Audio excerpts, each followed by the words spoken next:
Hello handcrafters. Today I am making one of my bestseller soap bars, which is my honey and oatmeal.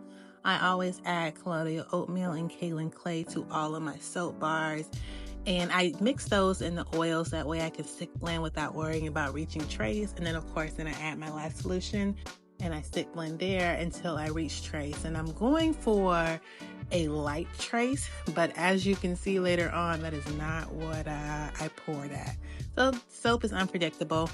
I did add my hot honey. I added some hot water to the honey when I put it in there. I stir it a little bit, and I am going to stick blend it to make sure that it blends properly in there. I don't want little honey speckles. So I clearly got a little carried away with the stick blending and stirring, and it really thickened up the batter. But then again, I also added honey, which is going to add more heat to it, which of course is going to speed up saponification and thicken that batter. So it's really thick.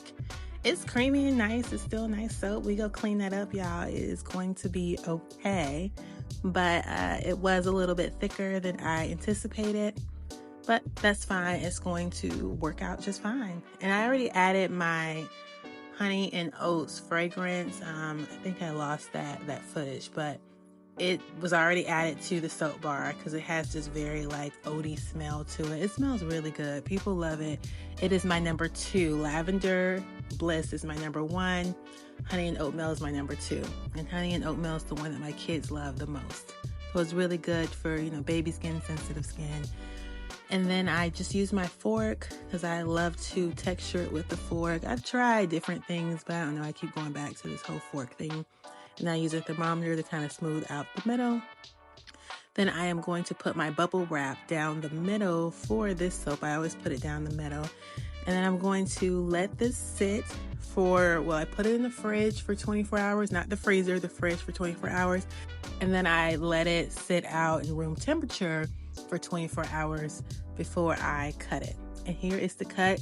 It did overheat towards the middle. You could see that because, there is honey, so honey is going to add to the overheating, even though I put it in the fridge for 24 hours. But I love the caramelized brown shade that it gave, and it's pretty much even throughout most of the bars, so I'm really pleased with that. I hope you guys enjoyed this video. I did put up my poll, and a lot of you would like to see more of the success and failures of my business. So this week I will start uploading those videos on Fridays, but to accommodate all of my people who still like to see my soap making videos, those will still be uploaded on Mondays. So thank you guys for watching, and for now, Black Hands are out. Bye bye guys.